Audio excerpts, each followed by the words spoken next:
السلام عليكم مشاهدينا الكرام، مرحبا بكم في هذا اللقاء الخاص في ضيافة السيد عبد الإله بن كيران رئيس الحكومة، الذي بادر إلى التواصل مع وسائل الإعلام الوطنية وعبرها مع الرأي العام الوطني لشرح مجموعة من النقاط المتعلقة بمسار تعديل الحكومة التي أعلن عن تشكيلتها يوم الخميس الماضي.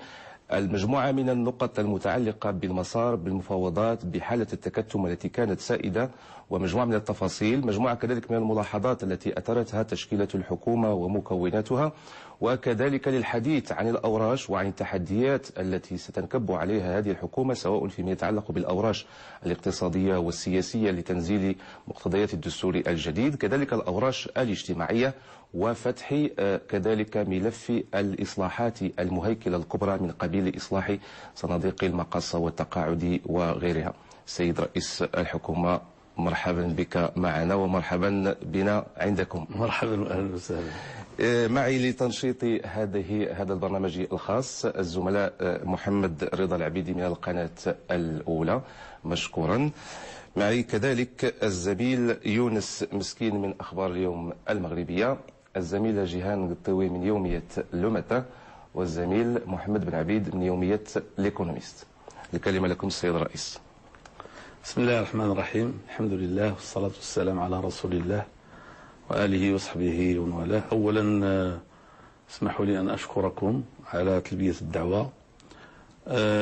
ارتأيت أن نلتقي اليوم لنتواصل، ومن خلالكم أتواصل مع المواطن المغربي ربما ألقي بعض الأضواء على بعض الأمور التي رافقت هذه المرحلة من عمر الحكومة الأولى التي ترأستها بعد أن عينني جلالة الملك نصره الله،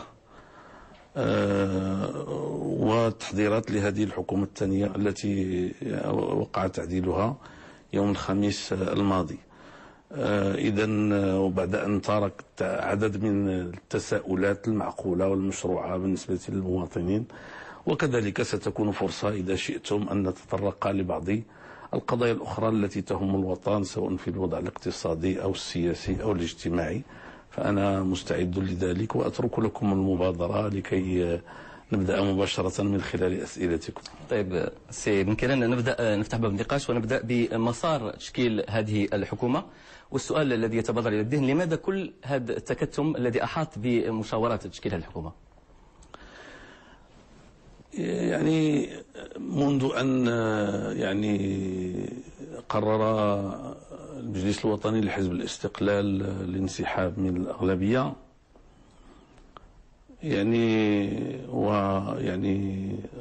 قدم السادة الوزراء استقالتهم،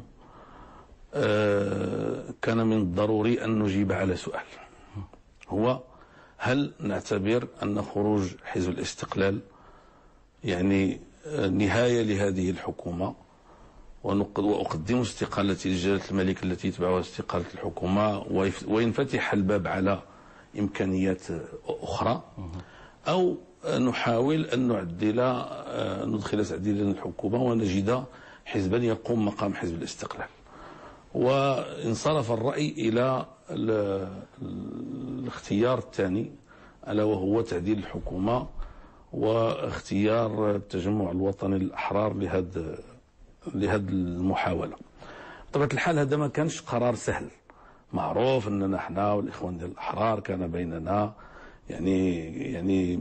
مرحلة، هي والتجمع الوطني الأحرار دائما كانت عندنا معها علاقات طيبة، سواء في عهد السي عثمان ولا في عهد السي المنصوري وحتى مع السي مزوار. ولكن واحد اللحظة بطبيعة الحال من اللي كانوا كتعرفوا السياسة هي هذه، كاين انتخابات، كاين تواجهات، هذيك التواجهات كان شوية ديال ربما الكلام قاصح من جهتنا ومن جهتهم، فكان ما كانش سهل هاد فاحتاجنا نتلاقاو ونذاكروا الى اخره. انا اللي سنعتقد انه الكتمان في هذه المسائل هذه شيء طبيعي، لانه كيكون كلام لطيف، تيكون كلام بعض المرات قاصح واحد شويش، وتيكون مقترحات كتطلع كتنزل، ماشي الوقت ديال المهم بالنسبه للمواطنين هو نوصلوا للنتيجة، والحمد لله اليوم النتيجة وصلنا لها. ولا أخفي أن هذه المرحلة اللي دوزناها أنا والسي صلاح الدين مزوار كانت فرصة باش نزيدوا نتعرفوا أكثر، لأنه عمرنا ما كانت عندنا الفرصة نتعرفوا مزيان، نجلسوا مع بعضياتنا في لقاءات خاصة، جلسنا عدة مرات وكذا إلى آخره، وتحاورنا وتذاكرنا واتفقنا واختلفنا، وفي الاخر تزاد علينا مع باقي الاخوان ديال الاغلبيه السي محمد العنصر والسي نبيل بن عبد الله، ولقينا الصيغه التوافقيه النهائيه. اذا ما تنظنش يعني انه يمكن ان يعاب علينا الكتمان. وانتم تلاحظون انه كانت هنالك خلال هذه المشاورات كانت هنالك يعني لحظات ديال الصعود والنزول، امور واحد الوقت كان تقريبا متفق عليها ثم تراجعنا عنها نهائيا. مثلا واحد الوقت كان السي صلاح الدين مزوار مرشح باش يكون وزير الماليه، وبقى خلاف في الاخر يسر الله سبحانه وتعالى يعني حل اخر. فاذا هذا الكتمان ما تنظنش انه ضيق المغاربه. طبعا كاين في الفضول وشي تيبغي يعرف بالضبط. واني هذا راه ماشي ماتش ديال الكره، هذا كتوجد شي حاجه خصها تخرج. ملي كتكون كتوجدها راه حتى اللي تيوجد شي حاجه كله المرحله ديال التوجد يحيطها بالكتمان. المهم هو في الاخر ملي كيتوضع الطبق كيتوضع جيد وجميل ومستساغ. سيد رئيس الحكومة، يعني الطريقة التي تمت بها صناعة النسخة الثانية يعني من حكومتكم يعني وجهت لها مجموعة من الانتقادات سواء من المواطنين من المعارضة أو حتى أصوات داخل حزبكم. يعني من ضمن الانتقادات هي وجود عدد كبير من التكنوقراط. يعني هذا يطرح سؤال، يعني ما هو دور الأحزاب السياسية؟ أنا عندي واحد السؤال. هذه الحكومة تنتقدوها بزاف ديال الناس، وهذا طبيعي، لأنه قبل ما تخرج الحكومة الثانية كل واحد كتكون عنده آمال. واحد كيكون عنده امل انه يكونوا فيها تكنوقراط، واحد يكون عنده امل انه يكونوا فيها السياسيين، واحد يكون عنده امل انه العداله والتنميه يزيد العدد ديال الوزراء ديالو، واحد يكون عنده امل انه يكون عدد ديال النساء اكثر الى اخره. ملي كتخرج الحكومه كل واحد راه كيلقى النصيب ديالو، ولكن حتى واحد ما تيرضى، كلشي تيبغي يكون عنده شويه اكثر. هذا هو. ولكن فيما يخص التكنوقراط بلاتي، فيما يخص التكنوقراط شكون كتعني بالتكنوقراط؟ يعني وزراء لا ينتمون الى احزاب سياسيه، تكنوقراطيين ووزراء تم صباغتهم. بحالاش لا بلاتي، وقل لي بحالاش نعقل مزيان. من الذي تمت صباغته كما تقول؟ هناك السيد العالمي يعني مولاي حفيد العالمي هو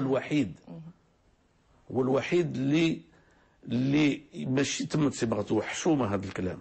مولاي حفيد العالمي هذا يعني مقترح ديال السي مزوار، نقول لك لا ينتمي الى حزب، لم يكن ينتمي علانية الى الاحرار. الا يزعجكم هذا؟ لا ابدا، بالعكس. اسمح لي نقول لك، انا هذا اول اسم تقريبا قالوا لي السي مزوار لما تكلمنا على وزاره التجاره والصناعه والتجاره الخارجيه والتكنولوجيات الحديثه.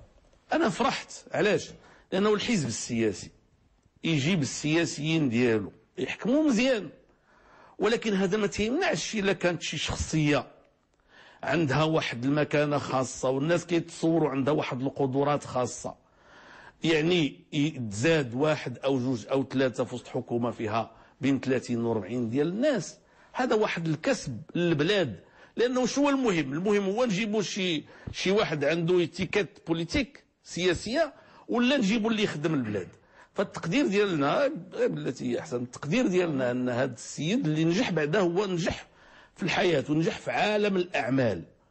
وحنا كحكومه هذا المجال ديال العالم ديال الاعمال من نهار اللي جينا في النسخه الاولى وحنا كنتذاكروا معاهم ونطمئنوهم وتنحاولوا نشتغلوا معاهم، ولكن بقى بحال ناقصهم شي حاجه. قلنا هذه المره هذه خلي يجي واحد من الوسط ديالهم يكون مشرف على القطاع ديال التجاره والصناعه والتجاره الخارجيه والتكنولوجيات الحديثه والمقاولات الصغرى ومحاوله يعني ادماج القطاع الغير المهيكل. هذه قطاعات كبيره يجي لها هذا الشخص، وكنعتقد هذا واحد من احسن الاختيارات اللي عملنا، وكنتمناو له التوفيق. ولا نجح غادي يكون كسب اذا نجح في العمل ديالو غادي يكون كسب للمغرب. اما بحال السي بن المختار هو ما تينتمي حتى لشي حزب صحيح، ولكن هذاك ولد المهنه، هذاك كان في التعليم بعدا كان وزير وكان. ولكن واش كاين هذا بان الاحزاب لا تتوفر على كفاءات؟ دابا واحد القضيه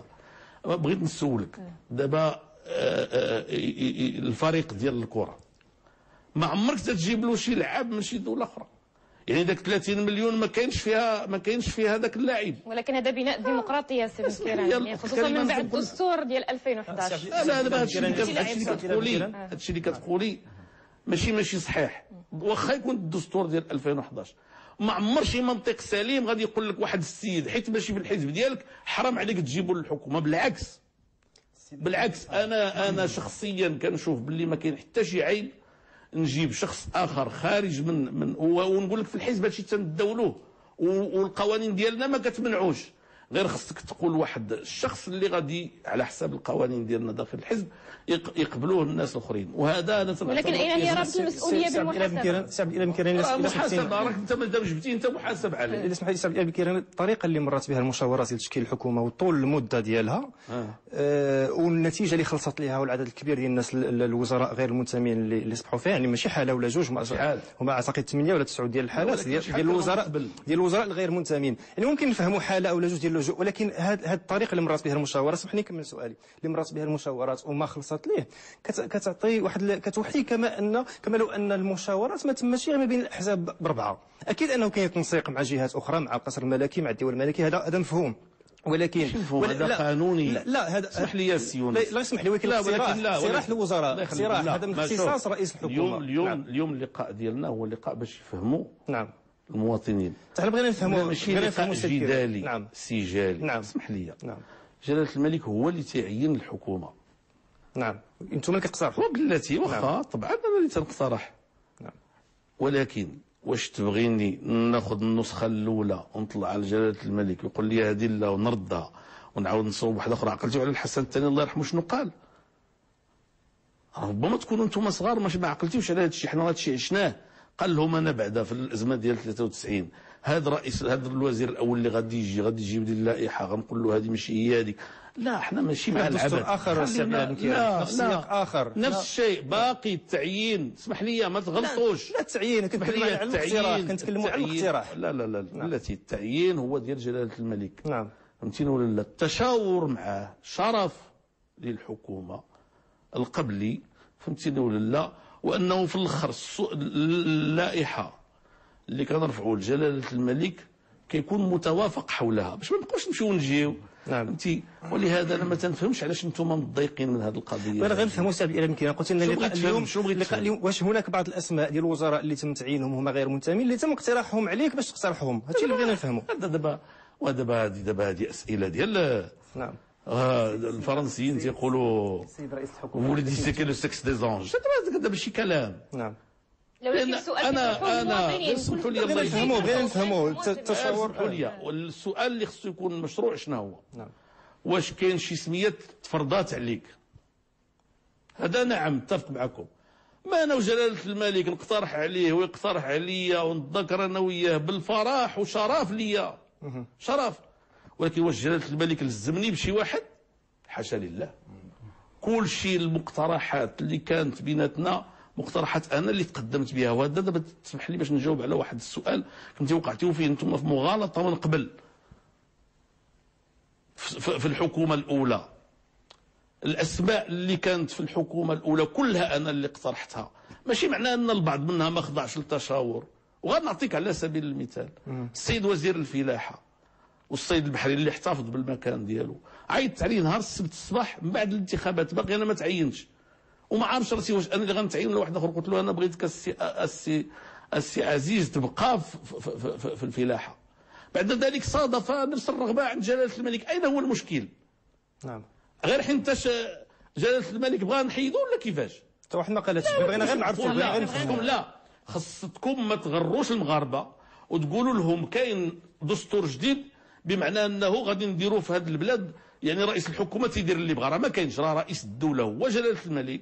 شكون الامور واضحه وهو المرجع الاول في التسيير ديال البلاد، وانا الدور ديالي هو التسيير ديال الحكومه والنجاح ديالي وديال الحكومه ديالي وديال البرلمان اللي حنا فيه هو في التعاون ديال المؤسسات الثلاثه للمصلحه ديال البلاد.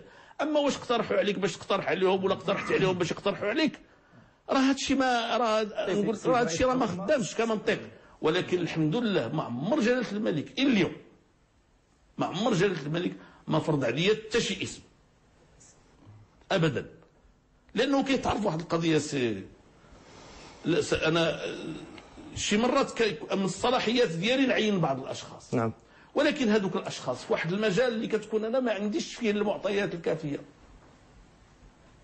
واش المصلحه ديال البلاد كتقتضي ديك الساعات نطلب المشوره ممن عنده هذه الصلاحيات وعنده هذه المعلومات ولا لا؟ كنطلب المشوره، وكيف الاخر ما كنعمل فوق الورقه، وما يمكنش يكون شي ترشيح الا ما كانش فوق الورقه. واللائحه اللي مشات كاينه ورقه مكتوبه فيها 39 اسما لا يزيدون اسما ولا ينقصون اسما. حتى الخطا اللي وقع في العدل والحريات والمجتمع المدني ما نخبيش عليك. تكلمت مع جلاله الملك عطى الاوامر ديالو باش تصحح فورا. هذه راها دوله ماشي كتلعب، المسائل كتمشي فيها بالمعقول.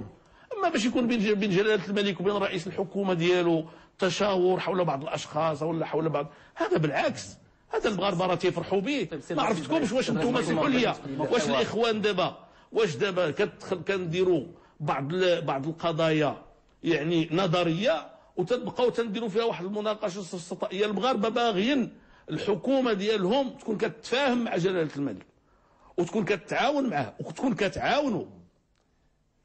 ما جيناش يسمحوا لي بعض الاخوان اللي النهار الاول قالوا السي عبد الاله فرض في الصلاحيات ديالو كوزير اول وبدا الكلام في الصحافه حول مال الملك ومال ابن كيران. عيب هذا الكلام.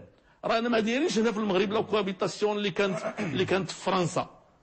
هذا كيران تاويل ديال لا التاويل ديالي اللي كيناسب المغاربه كيعتبروا انه تاويل ماشي ديمقراطي. وبلاتي الله يخليك اسمح لي، ديمقراطيه ولا ماشي ديمقراطيه؟ نعم. حنا عندنا ديمقراطيه وتنعيشوا في المغرب. الديمقراطيه اللي كيبان لي في المغرب صالحه هي هذه، ماشي تاويل يعني عبثي، لا. وهي كتحترم القوانين الحقيقيه. قولوا لي واش هادشي صحيح ولا ماشي صحيح. اما باش نتشاور انا وجلاله الملك فهمتيني ولا؟ ولكن المهم عندي كنتحمل مسؤوليتي امام الله وامام الناس انني ما نوضعش شي حاجه وانا ما باغيهاش، ما يمكنش. سي رئيس الحكومه الله يخليك، النقطه الاولى احنا في حوار، الله يجازيك بخير، وخلينا نحطوا الاسئله ديالنا باسكو سينو غادي يولي خطاب. التساؤلات ديال الراي العام واخا نخليكم تحطوا الاسئله ثم كملوا الاسئله وكلها يحترم الوقت المخصص له، فهمتيني. غير باش ما نغلطوش المغاربه، لان كتكلموا على هيكله حكوميه بحال الوضعيه جد عاديه. حنا سنعرفوا بان حكومه بن كيران جوج هي حكومه ازمه سياسيه اولا، اللي جعلت التجربه السياسيه الاولى فشلات في ظرف وجيز. خليني نكمل استاذ الله يخليك. وازمه اقتصاديه نقدر نرجعوا لها من بعد، اللي جعلتكم تكونوا واحد فريق جديد. الراي العام دابا كيتسائل شنو هي الحيثيات ديال توزيع الحقائب الوزاريه، علاش 39 علاش جعلتوا بعض الوزراء كينسحبوا كالسي العثماني، علاش كان هناك تغيير في بعض الحقائب. السي بوليف درتوه في وزاره النقل، مع العلم ان السي بوليف بدا كي يدير بعض محاولات التغيير فيما يخص بعض المواضيع الجد حساسه في ميدان الاقتصاد الاوراش. فاحنا ماذا بنا تفسر لنا شنو هما المسائل اللي خديتهم بعين الاعتبار. هو كنتي تسول بعدا وتحكم من بعد. انت دابا حكمتي بالاول بالفشل وحكمتي اي فشل تتحدث. كان فشلات الحكومه بلاتي كاين فرق بين الازمه والفشل. لو كان فشلات الحكومه الاولى ما غاتشكوش الحكومه الثانيه ديال عبد الاله بن كيران. اسمح لي السي بن عبيد ديالك قلت السي بن عبيد، اسمح لي، ما يخص الانسان يعني يقدر كل حاجه في بلاصتها. انتم صحفيين صحيح، ولكن راه الحقوق كتحترم فيها كل شيء، ماشي غير الصحفيين. كل واحد انتم تخصكم تسولوا، انا نجاوب حكم من بعد. اللي كان هو ما يلي. لما جا السي شباط واصبح امين عام ديال حزب الاستقلال، مباشره بعد بضعه اسابيع دخلنا في ازمه في الاغلبيه ليس في الحكومه. لم تقع اي ازمه في الحكومه الى اخر يوم غادرنا فيه الاخوان ديال الاستقلال الذين بقيت اشيد بان اداءهم كان معقولا وبقي معقولا الى اخر لحظه ومحترما.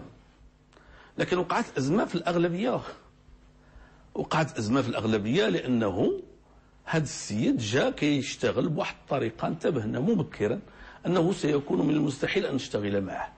واخا هكذاك يعني وسعنا الخاطر ديالنا وتعاملنا معاه وصبرنا عليه. واحد الوقت قلت له هنايا في هذا المكان، قلت له شوف السي شباب، انا قول فيا اللي بغيتي، الله يسامح، دنيا اخرى راه ربي شاد والناس حاضرين، وكانت ماشي بوحدنا، كنا اغلبيه 12 واحد حق جالسين، لكن الوزراء ديالي ما تمسهمش، ما تكلمش عليهم بسوء، لانه ربما انا نتحمل انه يقول عليا ديك الشيء اللي كان كيقول. وبالمناسبه راه ما عمرني رديت عليه ولا مره واحده.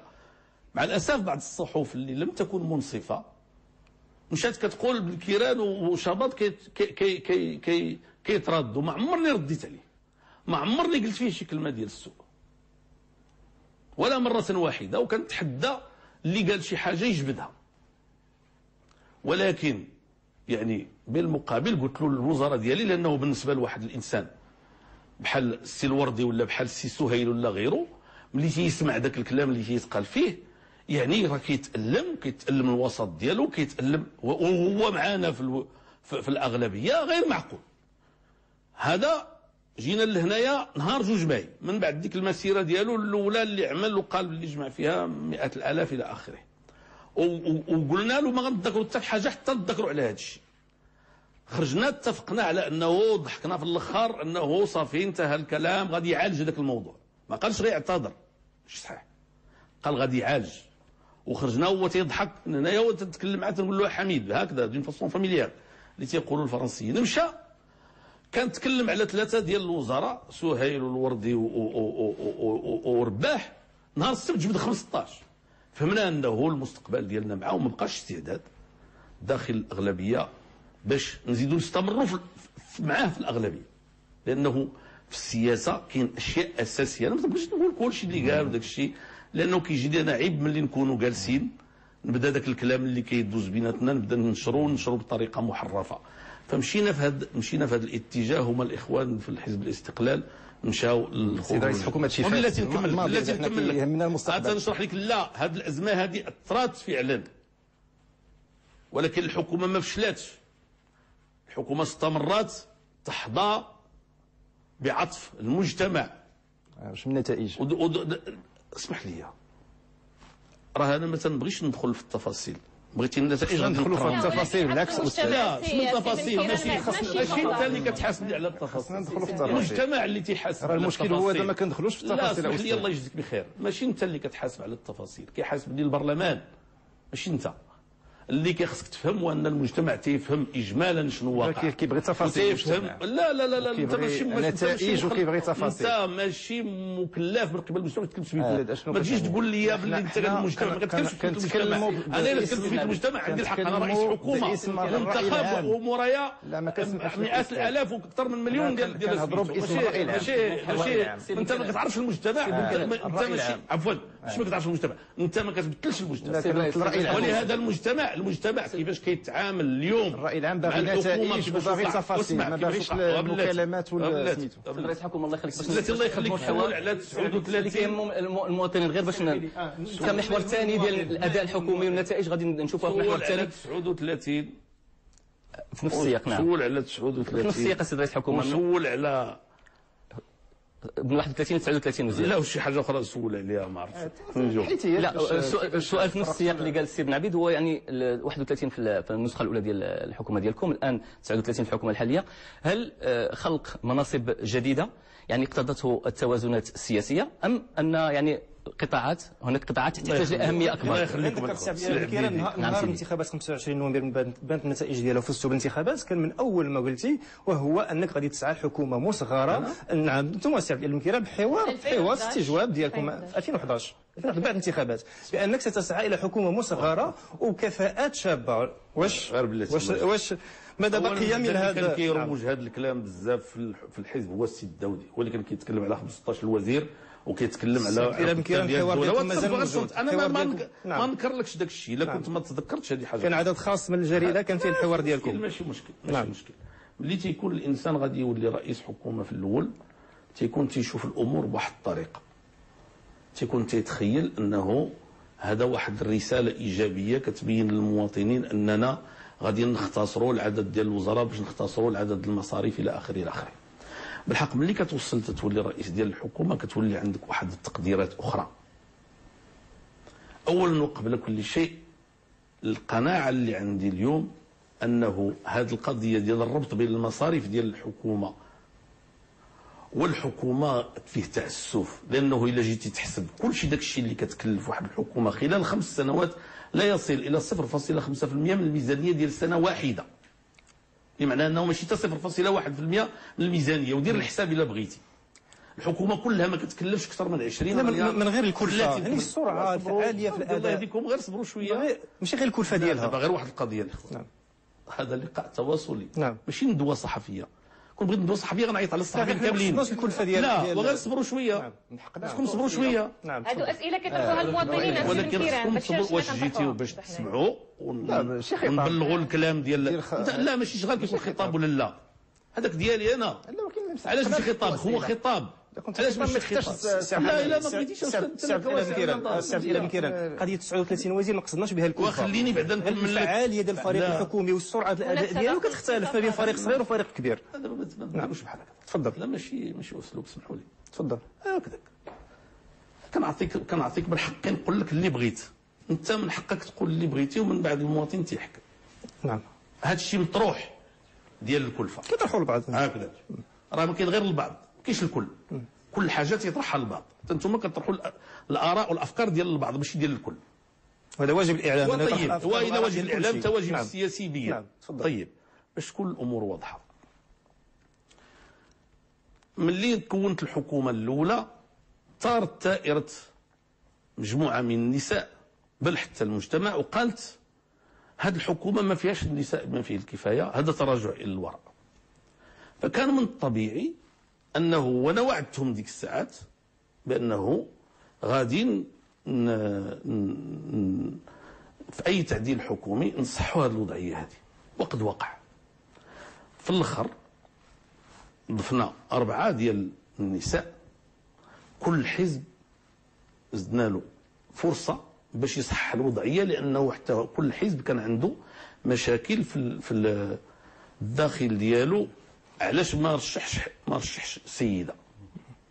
اذا بقات بسيمه الحقاوي وبقات السيده الاولى اللي رشح حزب التجمع الوطني الاحرار، وبهذا السبب تزادوا 4 ديال النساء. اذا هادو 4 ديال الناس. المساله الثانيه، من التجربه ديالنا في الحكومه فهمنا منها واحد المساله، هو انه كاين بعض القطاعات ثقيله. اش تيوقع فيها؟ كيتكلف فيها وزير وتيكون عنده 2 أو 3 ديال القطاعات داخل نفس القطاع. مثلا التجاره والصناعه والتجاره الخارجيه والتكنولوجيات الحديثه، وكذلك عندها يعني المقاولات الصغرى والمتوسطه واعاده ادماج. شتي وقع؟ تيولي عندنا لو بارون بوفر، بمعنى ان الوزير كيشتغل مع واحد الملف اساسي ورئيسي والشيء الاخر تيبقى يعني ما تيتعطالوش الاهميه اللازمه. فاقتنعنا، وهذا كان مقترح ديال السي مزوار، انه هذا القطاع ديال التجاره والصناعه نوضعوه تحت المسؤوليه ديال واحد الشخص عنده واحد الحجم اقتصادي كبير، وفي نفس الوقت نعاودوا نجزئوه شويه باش كل واحد يتكلف بمهمه. وكنظن كانت فكره موفقه جدا وما كاين حتى شي تضايق منها. بالعكس، ما كاينش حتى شي مسؤوليه. القضيه ديال التوازن ديال الاحزاب حتى هي مهمه، سمحوا لي، واش يسحب لكم انا غادي نكذب عليكم ولا نقول لكم امور ماشي صحيحه؟ حتى الاحزاب السياسيه مثلا الحركه الشعبيه كان عندها في الماضي 4 ديال الوزارات وعندها 32 نائب برلماني، والتقدم الاشتراكيه كان عنده 20 نائب برلماني وعنده 4 ديال الوزارات. بقاو بعض الاخوان في الحركه الشعبيه كيشعروا بانهم لم ينصفوا. كيفاش 32 عندهم 4 و20 عندهم 4؟ فكان لابد من اسمح لي الله يجزيك بخير. بعجاله بن عبيد فك هو غير صبر شويه الله يجزيك بخير. كمل بعدا هضرتي. تفضل. هذه هي ادب الحوار. تفضل. فهمتي؟ فكان من الضروري انه نديروا واحد شويه ديال زدناهم واحد لو بوست على هذا الحساب. العداله والتنميه حنا ما زدناش. القضيه ديال الاحرار في الاول طلبوا 8 وما طلبوش رئاسه الحكومه، ما طلبوش رئاسه البرلمان. نقولها لك. ولكن ملي ولا بفعل الزياده ديال واحد المنصب نسائي التقدم الاشتراكيه عندهم 5 والحركه الشعبيه عندهم 6، واحد الحزب اللي عنده 54 تعطيه 6، يعني غادي يبان واحد الاختلال. فاحنا هو طلب واحد وحنا بالاراده ديالنا تعاملنا مع الطلبات ديالو، لانه شوف حنا ماشي في البيسري قال سيد عندي عندك، ماشي مهم هذا الشيء. المهم شنو هو؟ المهم هو انه الناس الشركاء ديالك الا كان من الممكن يكونوا مرتاحين باش يخدموا مرتاحين، ماشي واحد الشخص. ولهذا اعطيناه 8 وتواعدنا على انه غادي ياخذ رئاسه مجلس. هذا التضخم يعني في عدد ديال التضخم في عدد الرؤساء، لان الصين الشعبيه عندها 27 وزير. واذا الا كان على حساب الصين الشعبيه، خص يكون عندنا في الحكومه ديالنا وزير واحد.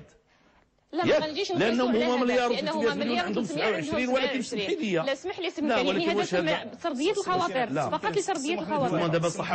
انتم دابا صحفيين ملي يتقال شي كلام اللي ماشي معقول، الا غنديروا التناسب مع 1,300,000,000 عندهم 27، حنا خصنا نديروا في الحكومه ديالنا وزير او وزير الا ربع. وهذا ماشي منطق. هذا ماشي منطق. شوف انا نقول واحد القضيه. شوف ديروا في البال ديالكم في المغرب من المصلحه تكون الوزارات عندها صلاحيات محدده ويكون عليها شخص واحد. صدقوني. بقات القضيه ديال السي العثماني سولتيو عليها. القضيه ديال السي العثماني يعني هي واحد الحاجه بطبيعه الحال كانت مؤلمه بالنسبه للعداله والتنميه. السي العثماني هو رئيس المجلس الوطني ديالنا، الامين العام السابق، واحد من الرموز ديالنا، انسان يحظى بالاحترام والتقدير من قبل الجميع. هذا السيد هذا ما كانش مطروح كاع، ما كانش مطروح. ويدي جات ظروف. شكون اللي طرحها السي عبد العال بن كيران؟ بلاتي هذا ماشي سؤال. هذا ماشي سؤال. واش انتم الطرف الاخر؟ خليني نتكلم. ما كاينش طرف اخر، كلنا طرف واحد. كنقصد كلنا التجمع الوطني للاحرار. واش انتم كرئيس الحكومه ولا حزب التجمع الوطني للاحرار؟ شكون اللي طرح هذا الخيار هذا؟ السي يونس.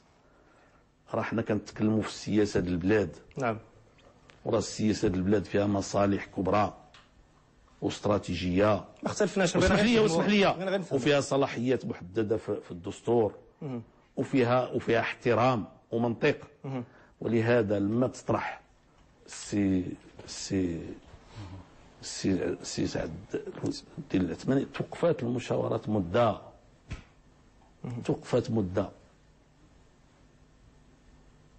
ثم رجعت انا وعيطت عليه وشرحت له كل شيء من الف الى ياء. لم يتردد. ما نكرهوش تشرح لنا لحظة واحدة. نعم. الله يهديك. لم يتردد لحظة واحدة في اعتبار الوقت يدايم تقدير الذي قيل وقبول أن يغادر الحكومة تقديرا منه لمصلحة البلد.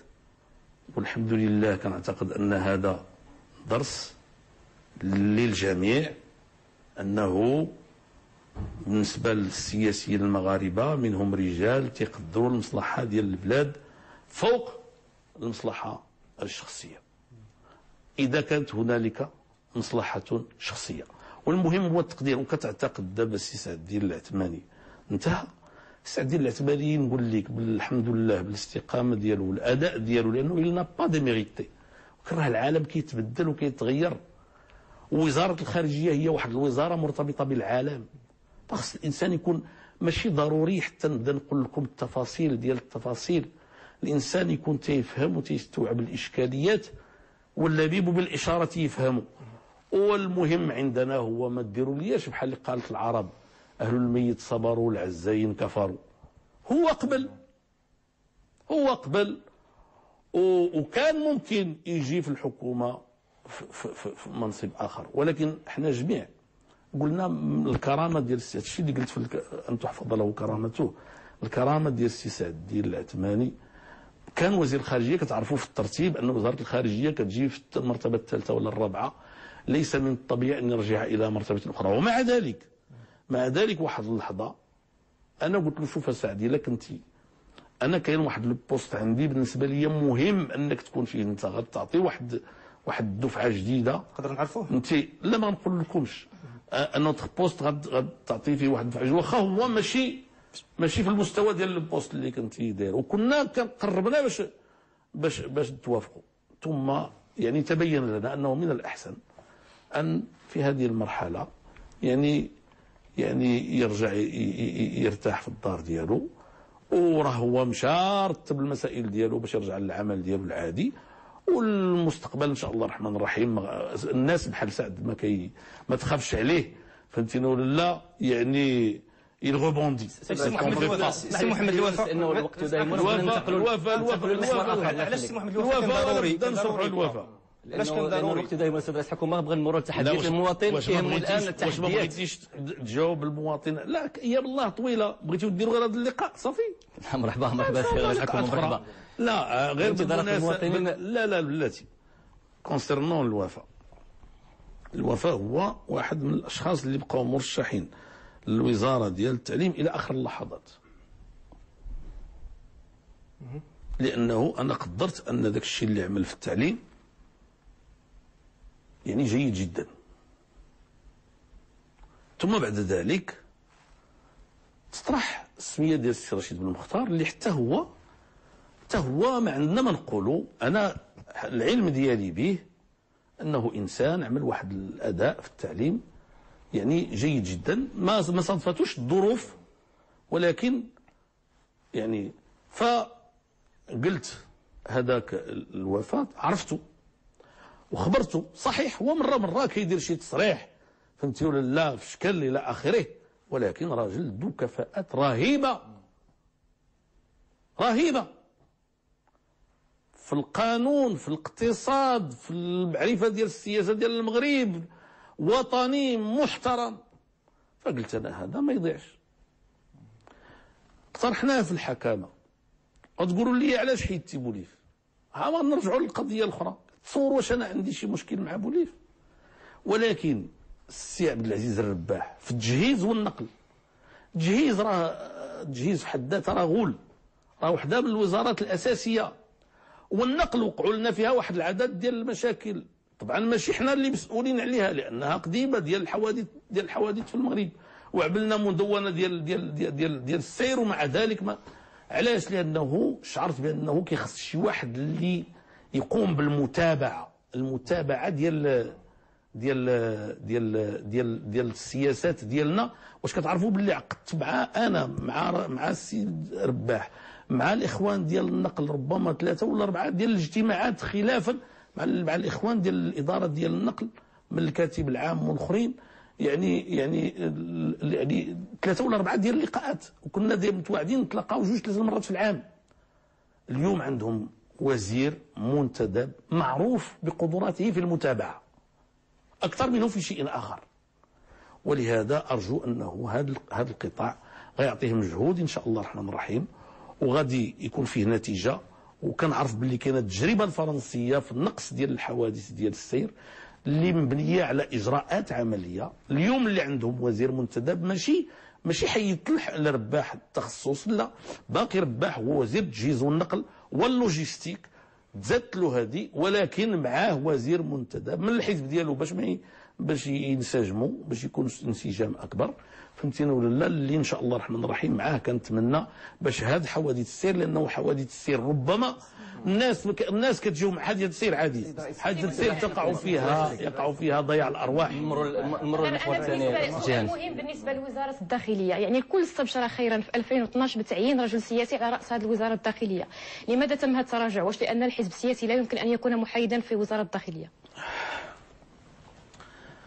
وزاره الداخليه حتى هي كانت واحده من الاشكاليات الكبيره اللي طرحت، وهذا الشيء اللي كتقولوا كل حاجه عندها نصيب.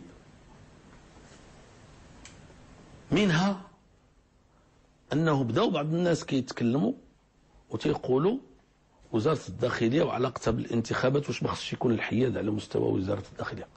منها ان وزير الداخليه تيكون بعض المرات نظرا لطبيعه مسؤوليته تيتحمل يقوم باعمال اللي كتكون صعيبه بالنسبه للمواطنين، سواء في طريق المظاهرات او في الحفاظ على الامن او الى اخره. وزير الداخليه الله يكون في عونه، راه ماشي سهل الدور اللي كيقوم به.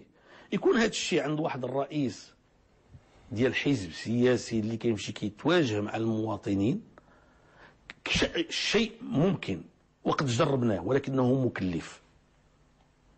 والمغرب في هذه السنتين الحمد لله إذا جاز له أن يفتخر بشيء أكرمه الله به، يفتخر بالاستقرار الذي عرفه، وكونه اجتاز مرحلة ثانية من الربيع العربي جد مؤلمة بالنسبة لدول أخرى، ولكن الحمد لله بالنسبة للمغرب مرت بسلام. ولكن كانوا نزاعات وكانوا صراعات وكانوا تفريقات ديال المظاهرات وكانت يعني محاصرات وكانت أشياء كثيرة، وفي النهاية القضية خرجت بسلام. ولكن بدون شك السمعة ديال السيد وزير الداخلية كتولي على المحك. فكون اليوم جاء واحد من أبناء الدار مشهود له وطنيا، أين هو المشكل؟ أين هو المشكل؟ السي العنصر ما يزال وزيرا محترما مقدرا، يحظى بصدق، نقول لكم يحظى باحترام الجميع ويحظى بعطف جلالة الملك.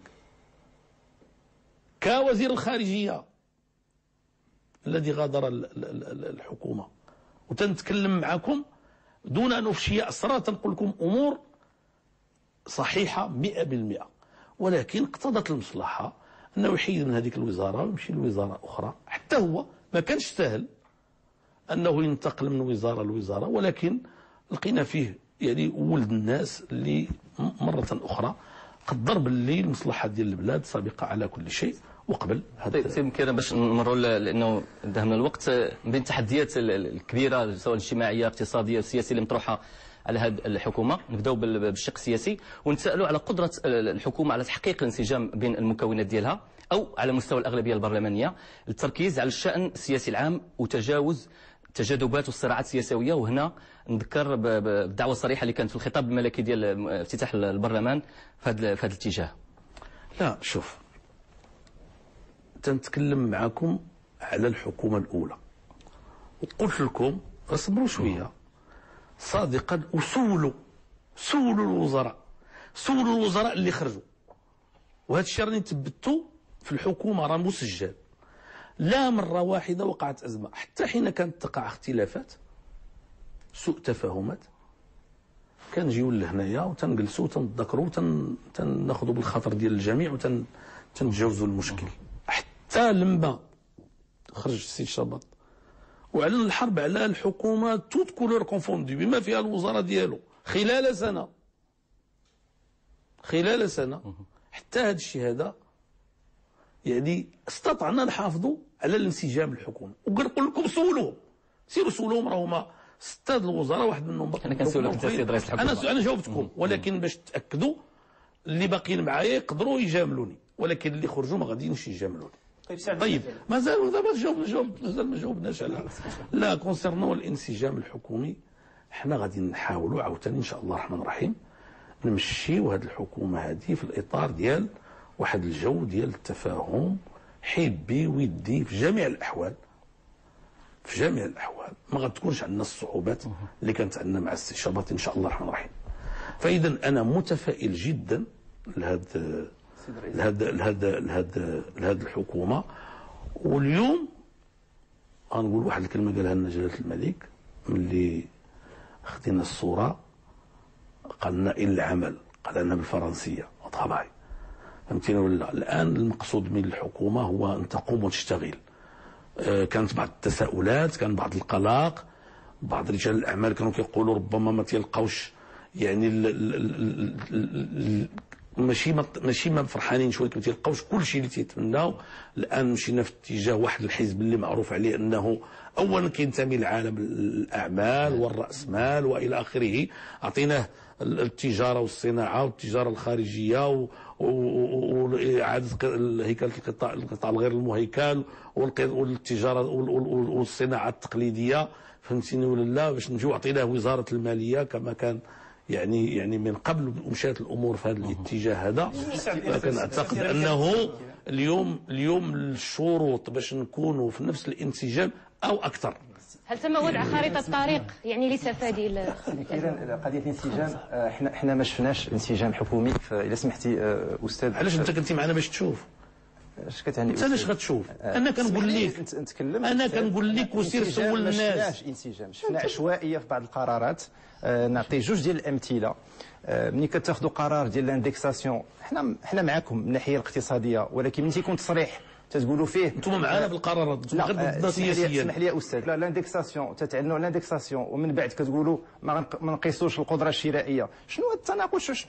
شنو المعنى ديالو؟ هذا النقطه الاولى. النقطه الثانيه استاذ اسمح لي نكمل غير النقطه الثانيه. جي ام تي كتجيو حتى لاخر لحظه وتتعلنوا على تاجيل القرار ديال جي ام تي. هذه الا ما كانش هذه قرارات عفويه، شنو هي؟ فين هو الانسجام؟ ما بانش لي الانسجام.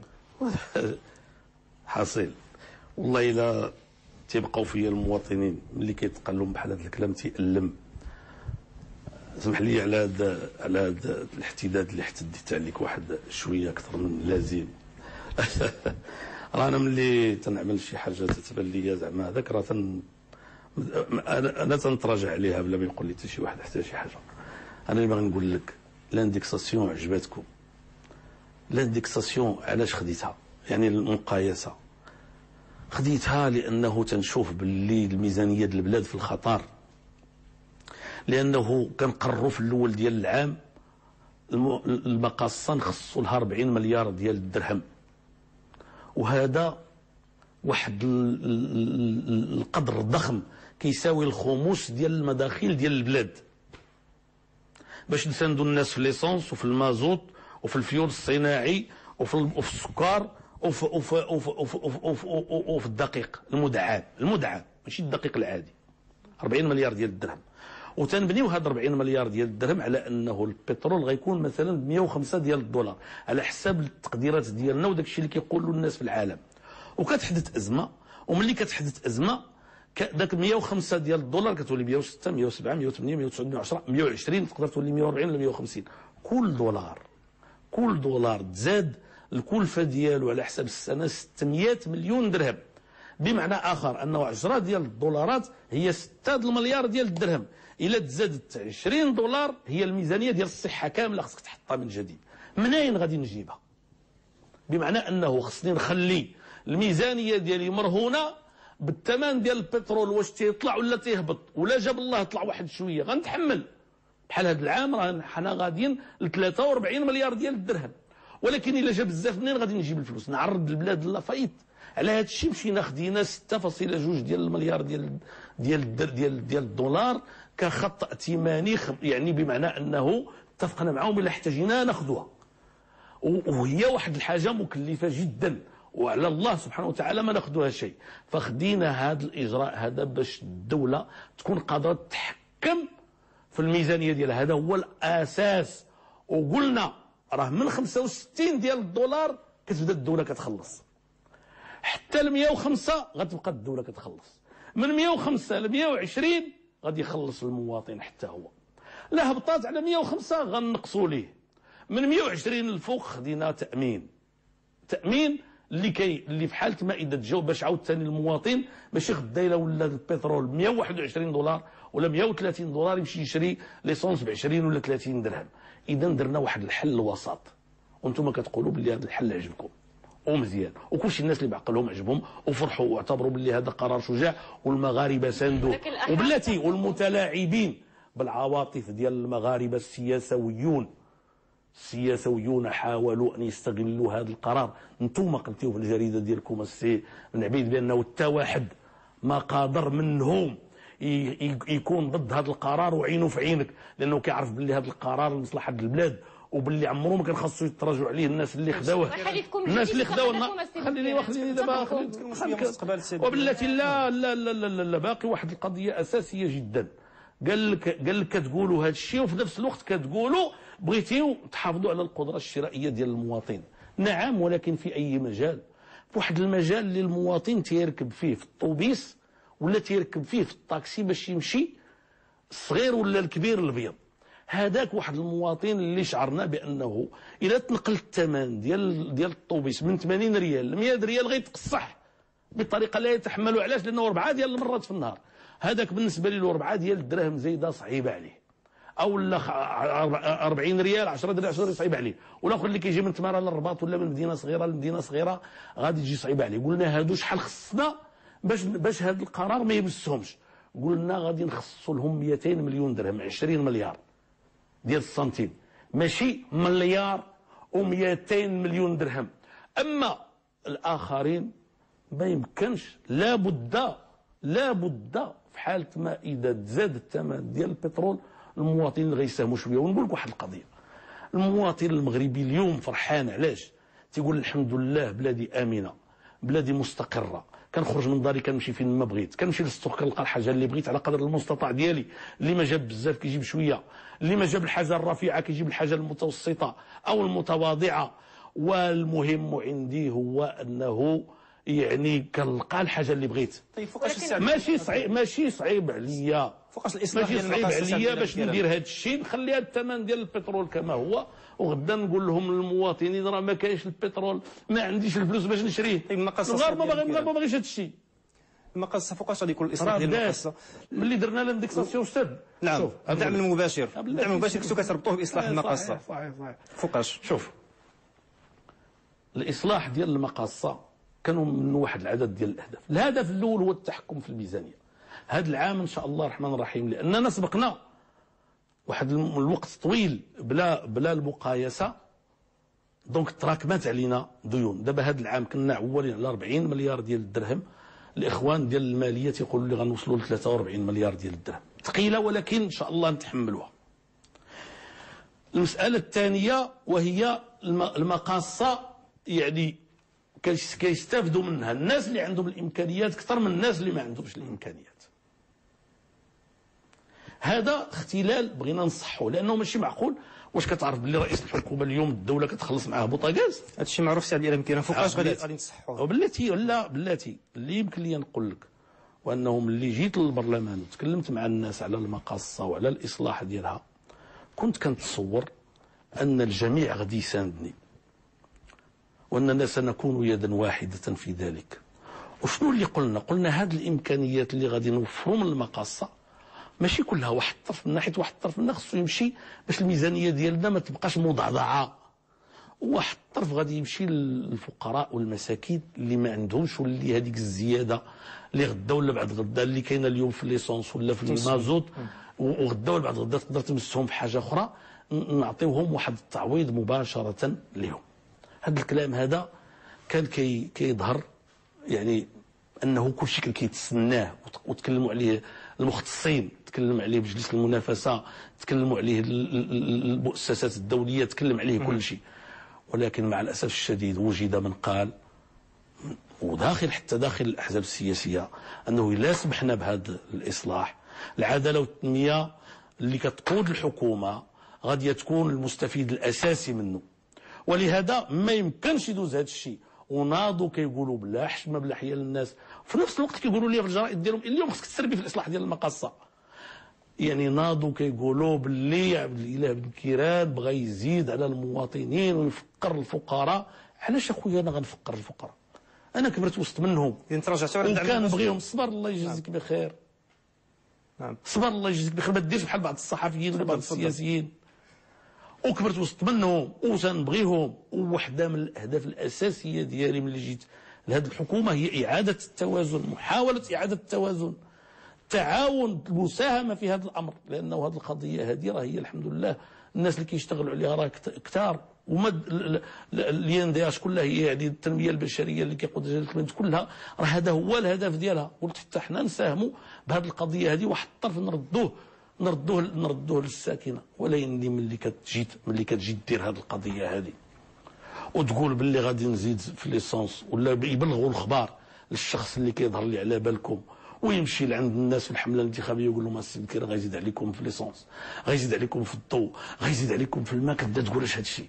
وهو معايا في الحكومه، عضو في الاغلبيه، ماشي داخل هو في الحكومه. صحيح كنتكلم على الامين العام مع الاسف الحالي ديال حزب الاستقلال. فاذا كتقول كتشعل عليك النار وكتولي كتهدد مسار ديال الحكومه، وما كتعرفش شنو الاثار ديال داك الشيء على المسار ديال البلاد. ماشي كتراجع على الاصلاح، كتنقص من السرعه. يمكن هذه القضيه هذه كنا فيها واحد شي شويه مثاليين اكثر من القياس، من جهه الاقتناع بانه كل شيء غادي يبغي يمشي معنا. الحمد لله ما مشاش معنا كل شيء، ولكن الناس اللي حاولوا يديروا هذا الشيء داروا مهزله في ريوسهم، خرجوا مسيره باش يحتجوا على المقايسه. كل شيء كيعرف ديك المسيره الدعم المباشر كيفاش انتهت. خلينا نكمل هضرتي. الدعم المباشر وداروا تجمع باش يحتجوا على المقايسه. كل شيء كيعرف شنو هو اللي كيفاش تجمع وكيفاش كان. وإن كنت انا شخصيا ما متضايقش من التجمعات والمسيرات. مزيان في المغرب تكون معارضه، ومزيان في المغرب تكون معارضه قويه وتكون معارضه يعني قاده، ولكن راه ما يمكنلكش تخرج من الحكومه في الصباح ومع 10 ديال الليل تولي معارضه قادره على ازاحه الحكومه، بحال اللي قال يعني استشابه قال لك في 24 ساعه غادي يحيد الحكومه، فهمتيني ولا لا، وتجي في بلاصتها. هذا ماشي معقول. لابد عاوتاني تمر لواحد المنطق جديد، لابد تخاطب مع المواطنين، لابد تكون معقول، ما تكذبش عليهم. حزب الاستقلال خرج من الحكومه. لا اسمح لي ما تنهضرش على حزب الاستقلال، تنهضر على كل شيء الاحزاب اللي في المعارضه. كنتكلموا على المقاصه وعلى الدعم المباشر. لا الا سمحتي احنا هضرنا معاك.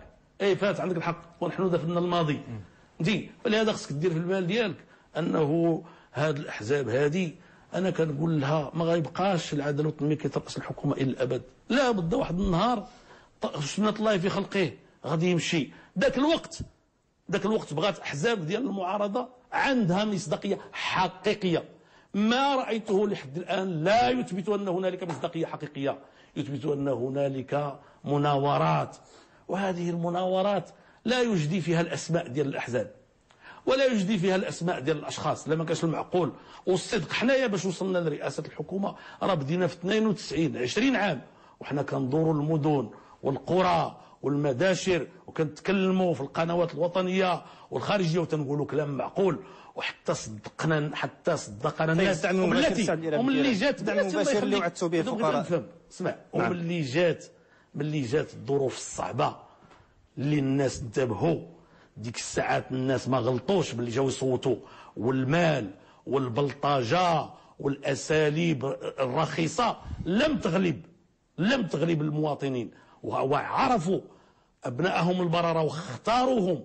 وكانت النتائج ديال 25 نوفمبر اللي عطات المرتبه الاولى للحزب العداله والتنميه، واللي كون حكومه من بعد منها استقر الشارع واطمأنت البلاد ورجع الامن الطمأنينه والاستقرار، واللي الحمد لله رغم كل هذه المناورات اللي دازت. طيب 500 والف درهم اللي وعدتوا بها المواطنين السؤال المباشر غنقولها لك غير صبر.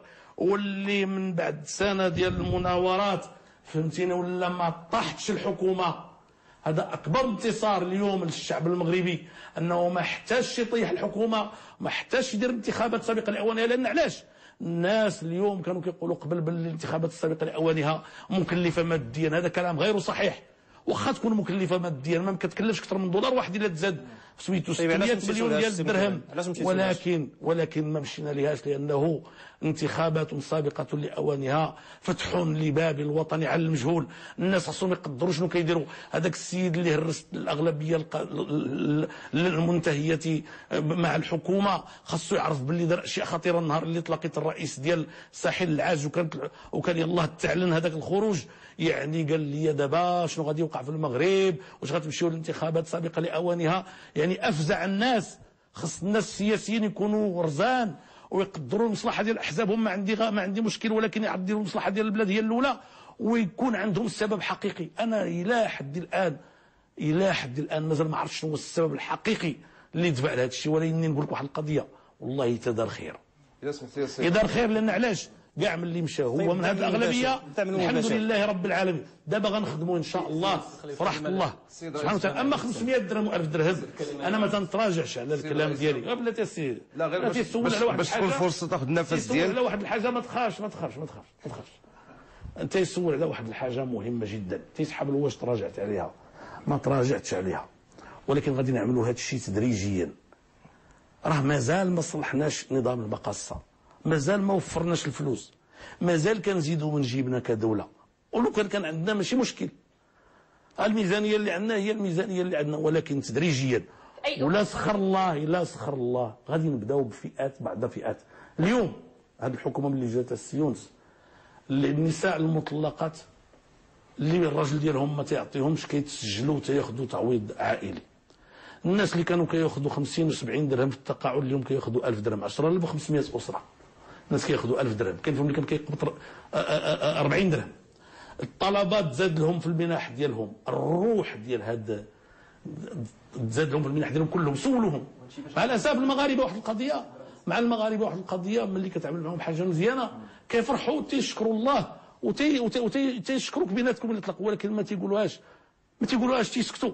شكون اللي كيتكلم هذاك اللي كيجي يقول لا كلشي كحل، حتى حاجه ما مزيانه، بالعكس. وين المغاربه حسابهم في راسهم. لو كان المغاربه ما فرحانينش مع هذه الحكومه كنا نزلوا في المسيره المشهوره والتي اصبحت مشهوره مع الاسف باسباب يعني اضحكت فينا العالم. شنو الاصلاح اللي بديتوا تشروا به المغاربه الان؟ واش الاصلاح الضريبي، واش الاصلاح المقاصه، واش اصلاح التقاعد؟ مليون ديال الناس في الدار البيضاء الا كتعقل في 12 ماي 2000 هذيك هي المظاهره. اما المظاهرات المهزوزه شنو هي غير ما كتخسروا بها المغاربه اليوم بعد 3 شهور ولا 6 شهور ديال تشكيل الحكومه؟ شنو الامور الملموسه اللي كنتبشروا بها المغاربه اليوم؟ شنو هو الاصلاح اللي كتقولوا على انه على الابواب غيتفتح؟ واش المقاصه، واش الاصلاح الضريبي، واش اصلاح التقاعد؟ شنو الحاجه اللي غتحرك في البلاد الان بعد هذه المده ديال الجمود؟ كل شيء اللي كان راه مستمر. شنو هو اللي توقف في المغرب؟ سي يونس ملي جينا 52 أسبوع ديال الإضراب كان في الجامعات المحلية. هذا العام كامل ولا يوم واحد ديال الإضراب ولا قانون تنظيم الإضراب. كيفاش؟ لا دابا بلاتي أنا كنقول لك الإضراب ما بقاش. خصك تسول على القانون. لا اقتطعتوا القانون تنظيم الإضراب اللي وعدتوا به. طبعا اقتطعنا، لأنه ولا في المغرب اللي جا نقابة يلا تزادت البارح ما عندها حتى واحد كتعلن إضراب. قطاع ديال التعليم كله تيوقف. خرجوا قانون. لا غادي يجي، ولكن اسمح لي راه هذا الشيء هو القانون. علاش ربطوا اسمح لي الله يخليك، ربط العمل بالاجره هذا من اجمل القرارات التي اتخذت في المغرب واللي ردات له. لانه خصك تعرف بانه الدوله ماشي كتنجح بالاستثمارات فقط، ولا الا زدتي للمواطن 500 ولا 1000 درهم كتنجح بانها دوله معقوله. والدوله المعقوله كتربط الاجر بالعمل. ما معنى خويا تمشي لدارك دير الاضراب شهر وشهرين ونبقى انا تنخلصك كدوله؟ شرح لي انت هذا الشيء كتدافع عليه. دير لنا قانون كيضمن الحق النقابي وكيضمن الحق في الاضراب. اولا 52 اسبوع ديال الاضراب اللي لقينا توقفات. الاضرابات ديال التعليم هذا العام كان نهار ولا يومين وما تبعتهاش اكثر من 30%. الاضرابات في العدل لم تكن، توقفات. كانوا الناس كاين الوقت اللي كاين الناس في الاضرابات السابقه اللي كانت في العدل كاين اللي جا الوقت باش يخرج من الحبس وما لقاش اللي وقع له القرار باش يخرج، والقضايا كانت كترد والمحاكم كانت كتخدم نهار في الاسبوع. هذه امور ما عندهاش ثمن. لان علاش؟ الدول نقول لك واحده من الامور الاساسيه اللي فهمتها ملي وليت رئيس ديال الحكومه هو انه سير جيب استثمار، سير جيبو وصرف عليه ودير المجهودات وعطي الصلاحيات وعطي الارض ودير ودير ودير ودير وخدم فيه 1500 ديال الناس. وتجيك بعض المرات واحد النقابه اللي ما كتحملش المسؤوليه، حيت الحمد لله النقابات ديالنا واحد العدد كبير منهم ناس معقولين كيحملوا المسؤوليه وتيحاولوا يحلوا المشاكل دائما بطرق حبيه. ولكن كتجي شي نقابه فيها شي مسؤول ما عنده غرض وتيوقف لك هذاك المشروع وما تيوقفوا لك، امال اش كيديروا؟ اش كيديروا؟ كيجمعوا الحوايج ديالهم وتيمشيو في حالتهم، تيخليو لك المعلوم خذوا ما عندك ما دير به، لان هذاك مشروع مرتبط ببنيه كونيه دوليه. اليوم هذا الشيء هذا في القطاع الخاص ما حيدش ولكن نقص. المخطط التشريعي غادي ولهذا يستمر مع الاغلبيه الجديده. طبعا المخطط التشريعي غادي يستمر، كل شيء اللي كان قبل غيستمر. الاخوان ديال التجمع الوطني الاحرار اذا كان عندهم اي تحسين غيقترحوا علينا في الاغلبيه غنديروه فوق ريوسنا. والاحرار صوتوا ضد يعني البرنامج الحكومي دابا استاذ دابا هذيك الساعات كان منطق ديال المعارضه، الناس كانوا الناس كانوا كيتفاوضوا. دابا هذا الشيء ولا من الماضي. اليوم هما في الحكومه سير سوليهم واش غيتم التغيير يعني ما فيها باس، ما فيها باس، ما فيها باس. لا اسمح لي ما فيها باس الا كان عندهم ملاحظات. حنا قررنا باش غنعملوا واحد اللجنه وغادي تاخذ البرنامج الحكومي وغادي يتراجعوا، وبزاف ديال الامور هما عاجبهم فيه ومتفقين عليها، وامور اخرى عندهم ملاحظات عليها. ما فيها باس غادي نقادوها معاهم ونمشيو ان شاء الله الرحمن الرحيم نعدلوا. شنو هو المشكل؟ وترجعوا للبرلمان؟ لا ماشي دابا، داك كل حاجه في الوقت. دابا الزمن الحكومي ماشي طق طق طق طق طق، لا الزمن الحكومي راه كياخذ وقت. على كل حال راه حنا عندنا النصف ديال الولايه غادي يكون بعد بضعه اشهر في شهر 4 ان شاء الله الرحمن الرحيم. المعارضه كترأس مجلس النواب خلال هذه الدوره، هذا النصف ديال الدوره كامل، يعني ماشي مشكل. هذا الشيء هذا مرتبط بواحد العدد ديال الامور، واش هو باغي يبقى ولا ما بغيش يبقى، واش الاخرين باغي نخليهم ولا نخليهم. هذه ماشي واحد الحاجه. الاغلبيه انا رئيس الاغلبيه صحيح، ولكن ماشي انا رئيس مطلق. راه حنا اغلبيه باقي ما تذكرناش على هذه القضيه، والله ما تذكرناش عليها.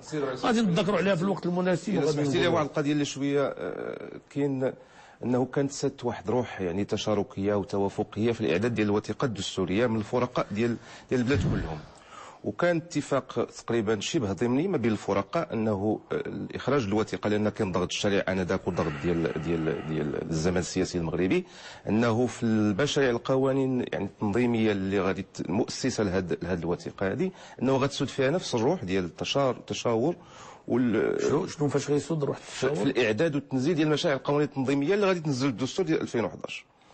ولكن معارضوكم كيعتبروا بانكم تستقون يعني بانكم الحزب الاول في البلاد، ولا تشركوهم يعني بمقاربه تشاركيه توافقيه اللي كانت سادت في اعداد الوثيقه الدستوريه، في اعداد مراسيم القوانين المشاريع القوانين التنظيميه. شوف المنزله قول حسن الله يخليك، خلينا نكونوا معقولين.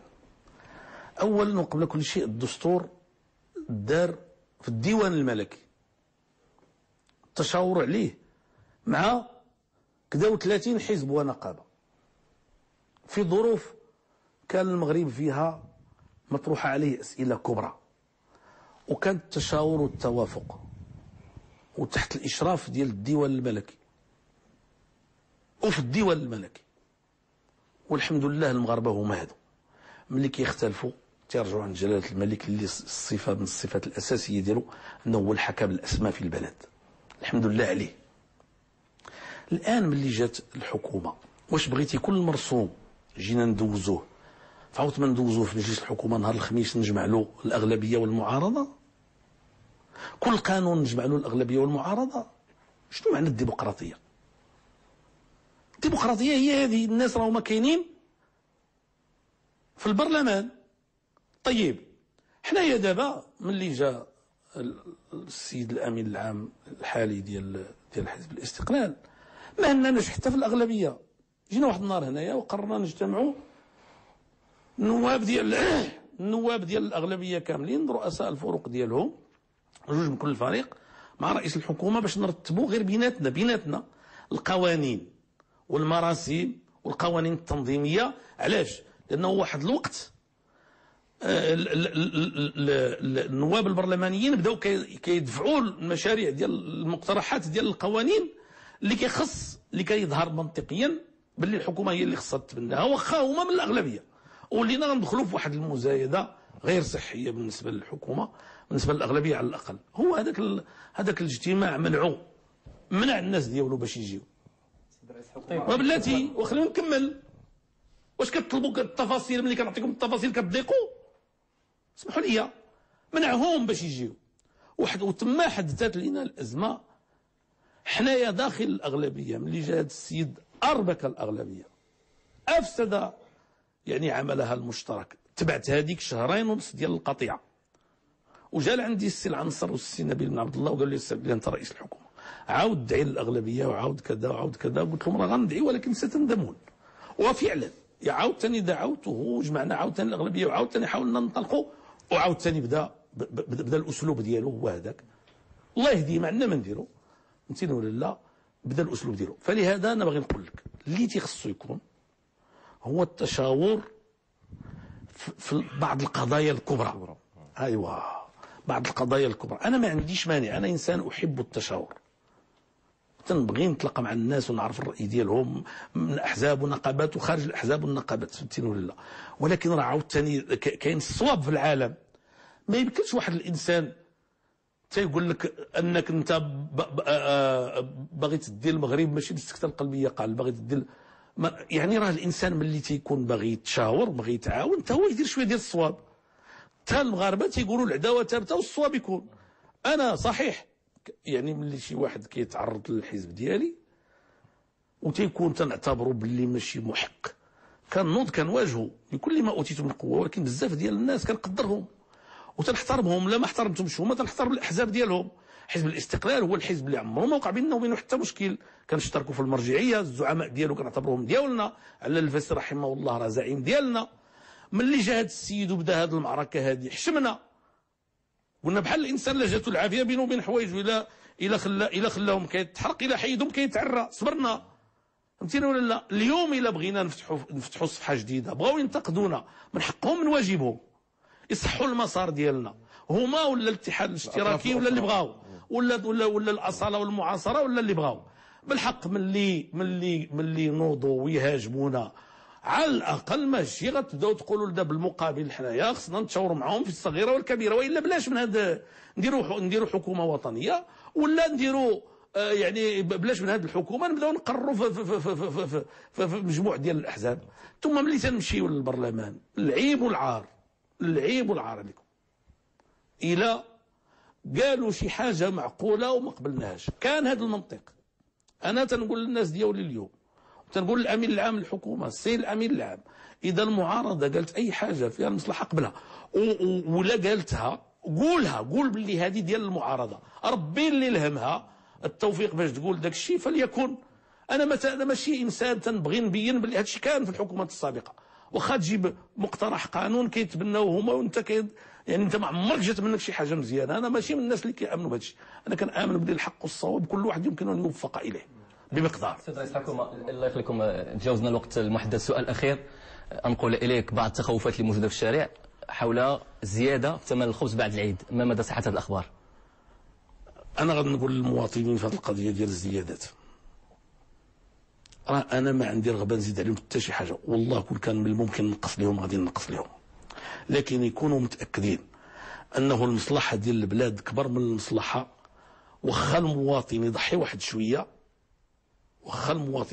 شويه، الا بقات البلاد بسلام، الا عاش النسر تيعيشوا ولادو، الا بقات البلاد بسلام، الا بقات، لانه سمحوا لي ما تكلمناش على صندوق النقد الدولي اليوم، ما بقيناش تنتحكموا الوقت ديالاش. هذا الوقت هو نتواصلوا مع المواطنين. الا كان رئيس الحكومه ما عندوش الحق ياخذ الوقت الكافي باش يتواصل مع المواطنين، اذا كاين شي اختلال. اسمح لي، انا باغي نقول لك يعني صندوق النقد الدولي عنده ملاحظات، وهو يعني شريك رئيسي وشريك يعني اساسي، يعني عامل معنا 6.2 ديال المليار ديال الدولار اللي كان واحد الوقت تيقول غادي يحيدها ملي درنا لاندكساسيون. وتنشكر المواطنين اللي قبلوا مني هذا الاجراء واللي ما خرجوش في التظاهرات السياسويه، فهمتيني ولا لا؟ لحد الان ما مقرره حتى زياده في الثمن ديال الخبز. مقرر الالتقاء مع الناس اللي كيصنعوا الخبز لانهم في حاله لا يعلمها الا الله. جاوا لعندي قالوا لي السي عبد الاله الخبز اللي كنبيعوه تيكلفنا اكثر من الثمن باش كنبيعوه ب 20 ولا 30 ولا 40 سنتيم. حنا غنقلبوا على حل. الخبز هو اخر ما سوف نمس. اذا لقينا حل راه ما غنزيدوا على حتى شي واحد حتى شي ريال. ولكن الذي ليس من الممكن هو ان المواطنين المغاربه يقولوا لي السي عبد الاله خلي كل شيء بحال بحال وفي نفس الوقت يبقى الوضع بحال اللي كان. لا بد المواطنين جميعا خصوصا اللي عندهم الامكانيات غيتحملوا واحد شويه، وحنايا غادي نحاولوا ما امكن ما نمسوش الطبقات المتواضعه، وغادي نحاولوا ما امكن ان هذا الشيء هذا يتحملوه الناس اللي عندهم زعما الامكانيات اكثر. ولكن المهم هو يبقى المغربي يلقى الخبزه عند البيسري متناول وفي المتناول وعلى حساب الامكانيات ديالو. فهمتيني ولا؟ هو يبقى يلقى الطوبيس باش يركب، هو ملي يشعل الضوء يلقى الضوء، وملي يحل الروبيني يلقى الماء، وملي يخرج يلقى الامن، وملي يمشي للطبيب يلقى الدواء، وملي يمشي يقري ولده يلقى هذا الشيء. هذا الشيء هذا باش تحافظ عليه ماشي سهل، واني حنا كناملوا في اكثر من هذا الشيء، انه ان شاء الله الرحمن الرحيم غنديروا اجراءات باش نساعدوا المقاوله، باش ينطلق التشغيل، باش المواطن ما يبقاش يضرب هذا الهم يهز هذا الحساب، لانه غادي يكون عنده ان شاء الله الامكانيات باش يواجه التكاليف ديال الحياه اكثر، والله يكون في عونه. راني كنعرف وشاعر بالطبقات الفقيره والمتواضعه اللي مساكن كيضربوا الحساب لكل صغيره وكبيره. ماشي اليوم اللي درنا المقايسه وما قصناش الطوبيس وما قصناش الطاكسي، كاين اللي كينوض كيقول لنا علاش ما قصتيهمش. النقابات حنا على اتصال بهم دائما. النقابات بلا ما نتلاقاو معاهم حلينا لهم جوج المشاكل الكبرى. حلينا القضيه ديال التعويض عن الشغل 10 سنين، هذه هو واقف وخصنا له 500 مليون درهم. بنادم الا خرج من الخدمه 6 شهور غادي يبقى كياخذ واحد شويه باش يتبعش. الحكومه ديالكم وراء هذا المشروع؟ الحكومه ديالنا هي اللي دوزات السي العبيد، اسمح لي هذه الشهر هذه هذه هضره سياسيه 10 سنين هذه واقفه. والبروجي 10 سنين هو واقف ولكن ماشي لا واقف. والمساله الثانيه كانوا العمال اللي ما وصلش ل 3240 يوم ياك الاخوان، 3240 يوم ما كياخذ حتى حاجه. اليوم اللي ما وصلش عنده الحق يسترجع الفلوس اللي دفع، واللي ما وصلش يمكن له يزيد يساهم، وفي نفس الوقت ملي يوصل ل 60 عام يبدا ياخذ التعويض ديالو وما يضيعش في داك الشيء اللي دار. هذه راه امور كبرى سنوات. النهار اللي سمعته هنايا يعني ما عرفتش كيفاش باش تبليت. اليوم الحمد لله المغاربه خصهم يعرفوا بانها وقعات، وهذا واحد الشيء كبير. واما النقابات والنقابات اللي معقولين بالخصوص انا منفتح عليهم، فقاش ما بغاوني انا موجود من جهتي. ما عمرت توقف اللقاءات، درنا خمسه ديال اللقاءات، وحده استدعيتهم تجبروا مشغولين مع فاتح ماي يعني ما جاوش. وباغي نقول لهم النقابات مطلوب منهم يعاونوا الحكومه. علاش؟ لانه داروا مع الحكومه السابقه اتفاقيات جد مكلفه، خصهم يعاونونا باش نجمعوا الفلوس باش نوفيو. السي يونس الاتفاقيات اللي درنا معاهم كتكلف الميزانيه اليوم 13.2 مليار ديال الدرهم اون سالير، زايده على داك الشيء اللي كان قبل من 2012. 13.2 مليار ديال الدرهم، كنتمنى تكون كتقدر هذا الرقم. وفي الترقيات 4 ديال الملاير ديال الدرهم كل سنه. العام اللي فات الناس راه ما قالوش، سولوهم. العام اللي فات راه واحد كانت كتمشي يعني واحد العدد ديال الناس كيمشي لهم الترقيات كيوصلوا لها. هذا العام اللي فات 4 ديال المرات داك العدد، 4 ديال المرات. واش كتفهمني ولا ما كتفهمنيش؟ يعني حوالي ما نعرفش نقول الرقم باش ما نغلطش، 500,000 واحد اللي مشات له الترقيه مباشره. 2 المليار ديال باش نخلصوا هذا الشيء. كاين شكون الفاتوره، شكون اللي غيسدد هذه الفاتوره ديال هذا الشيء؟ كنعطيو، ولكن عندنا باش هذا الشيء كنعطيوه لاننا كنوفيو باتفاق كان بين الحكومه السابقه والنقابات سابقا. ولهذا انا كنقول لهم النقابات عاونونا غير باش يكون السلم الاجتماعي ويكون الانتاج ونقدروا نلقاو الفلوس ما نعطيوكم. راه هذوك الفلوس ما غاديش نقبطهم انا نديرهم في جيبي. هذوك الفلوس السي بن كيران تشغيل المعطلين كان اتفاق بين صحيح انه كان محضر ديال 20 يوليوز، واختلفنا في الحكومه. المحضر ما خلاتوش ليا الحكومه بوحدو، كون خلاتو ليا بوحدو ما نترددش. خلات ليا المحضر وخلات لي الدستور وخلات لي قانون، وهادو كيتناقضوا مع المحضر. ولهذا الاخوان ملي مشاو للمحكمه فرجوها عليا. اللي كاين دابا هو ان المحكمه خصها تحكم حتى المراحل ديالها الاخيره. ملي تحكمت المراحل ديالها الاخيره الى حكمت عليا نوظفهم غنوظفهم شحال ما كانوا. ما حكماتش عليا نوظفهم اليوم المغرب ما بقاش الانسان كيجي للبرلمان وياخذ وظيف ويمشي يبدا يقبض مليون الفرنك في الشهر. اليوم الا كنتي في تورزازات ولا كنتي في تاونات ولا كنتي في الريف ولا كنتي في القويره ما كتحتاجش تجي للرباط باش توظف، كتدوز الكونكور بحال عباد الله وكتاخذ بلاصتك. وراه يعني اكثر من 50,000 ديال الناس اللي وظفنا في هاد السنتين. وانا تنقول لهاد الاخوان اللي كيحتجوا امام البرلمان سيروا وليداتي دوزوا الكونكور، قال لك لا سيدي ما ندوزوش الكونكور، واش هذا كلام مقبول منطقي معقول؟ سيروا دوزوا المباراه بحالكم بحال المغاربه كاملين. ملي دوزوا المباراه ان شاء الله الرحمن الرحيم لما نفتحوا هذه المره نفتحوا المره الثانيه وغنفتحوا باب ديال الشباب باش يتكونوا ان شاء الله الرحمن الرحيم، اما يشتغلوا في القطاع الخاص واما يتكونوا باش يدوزوا هذا الكونكور العام الجاي. وغنعطيهم منحه ولكن ما غاديش يكون في اطار عقده ديال التوظيف. غنعطيهم منحه باش يتكونوا باش اما هذه فهمتيني ولا لا؟ 2014 ولكن دي دابا هذا العام ان شاء الله الرحمن الرحيم. هذا العام كان مقرر من قبل وغادي يكون ان شاء الله الرحمن الرحيم. شكرا لك على هذه التوضيحات رغم اننا لم نحيط بكل الملفات وانتم اللي حطيتوا ساعه وربع لانه كان انا مستعد بغيتو ترجعوا عندي نهار اخر انا موجود السيد. اذا نشكرك على التوضيحات. الشكر كذلك للزملاء الذين رافقونا طيله هذا اللقاء الحواري الخاص. الشكر بدايه للزميل جامع قول حسن من القناه الثانيه، زميل يونس مسكين من اخبار اليوم المغربيه، زميلة جيهان قطيوي من يومية لو ماتان، ثم زميل محمد بن عبيد من يومية ليكونوميست. تفضل. تنشكركم ولا حتديت على شي واحد فيكم زعما ما تواخذونيش. على كل حال راه الظروف ماشي سهله. طيب شكر موصول لكم انتم ايضا مشاهدينا الكرام على حسن المتابعه. في امان الله.